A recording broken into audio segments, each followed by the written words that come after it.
Bangladesh merchant shipping ordinance 1983 diploma in marine technology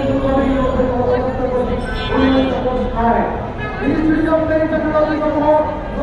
মন্ত্রণালয় ও সমুদ্র পরিবহন দপ্তরের অবদান ফলে এদের শিক্ষার্থীদের ডিপ্লোমা ইন মেরিন শিক্ষার্থীরা একদিন অনুযায়ী প্রশিক্ষণ প্রাপ্ত হয়। তারা মূলত অত্যন্ত সংক্রান্ত শিক্ষা গ্রহণ করে তারা আন্তর্জাতিক মানে মার্চেন্ট মেরিনে যোগদানের জন্য একদমই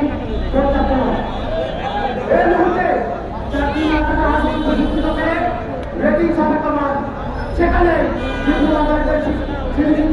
চাকরি বাজারে ভয়াবহ বিপদ দিতে হবে সেটা তাদের আমার কেন রাজধানী মানতে হচ্ছে আন্তর্জাতিক বাজারে বাংলাদেশের প্রধান সংগ্রহে